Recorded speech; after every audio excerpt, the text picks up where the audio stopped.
right, let's talk about just new news on these Trump nominations, cabinet nominations. Joining us, Montana Senator Tim Sheehy. Senator Sheehy, welcome, sir.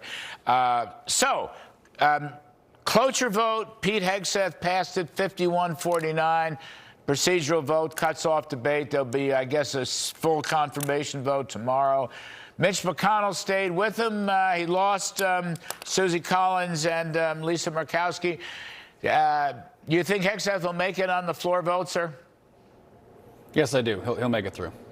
What's the issue right now? I mean, he's been up and down, and they've tried to smear him, and he's a strong guy. He's not the guy he was 10 or 12 years ago. I know him very well. He's a brilliant guy. I mean, what's the issues left here? Well, I mean, you've seen this movie before, Larry. We all have. If you're a prominent conservative for any office in the land, the Democrats have a coordinated smear campaign with their friends in the press. I mean, of course, they've been holding on to these new special memos that I was able to read yesterday, behind closed doors in the Armed Services room. And of course, they've been holding those for a last-minute ambush that's been planned all along. They did it to Clarence Thomas. They did it to Brett Kavanaugh. They're doing it to Pete. They do it to all of us. So they don't have policy issues to run on. They know they've lost on policy, so they resort to this. He's going to make it through. It's going to be tough, but we're going to get it done. You're so right. We were just talking with our political panel about this, how the left and the social media left are all calling Elon Musk a Nazi, because he exuberantly was waving his arms, just like normal people do. I mean, there were pictures of Hillary Clinton doing it. Throughout these nominations, throughout the hearings of the committee, Senator Sheehy, I mean, I watched a lot of it. I watched Pete's, I watched Bessent's, I watched others. The Democrats, sex smears or alcohol smears or you're a Hitler, you're a no issues, no policy issues. They've learned nothing from November 5th. They are in such a weak, bad position, it seems to me. I've had friends of mine say, I watched the nomination hearings and the Democrats had nothing to say. Nothing.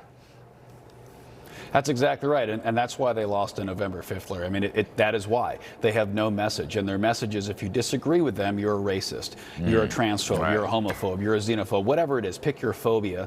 That's what they call you when you have constructive policy disagreements, and the American people said, you know what, I'm sick of name-calling. I want cheaper groceries, I want cheaper gas, I want a secure border, safe streets. So let's get to work with common sense policies, and that's exactly what the Trump administration is doing with our support.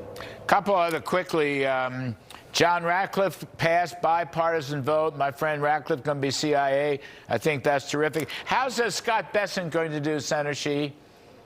I think he'll be fine as well. Of course, we're seeing every last-minute procedural objection that can possibly be conjured up to slow this down. I think he's going to make it. I think, for the most part, everyone's going to make it through. There's going to be some fights. We know they're gearing up to fight us on Tulsi, whom I know personally. I think we're going to be able to get her across the line. But it's going to be a fight. But the next 3 weeks are going to be very interesting. But we're going to get this cabinet in place because we have a lot of work to do, and we got to get these people in the office carrying out our agenda as soon as possible. I don't have much time, Senator. Tulsi Gabbard, she's going to make it. I know you're a supporter. She's going to make it?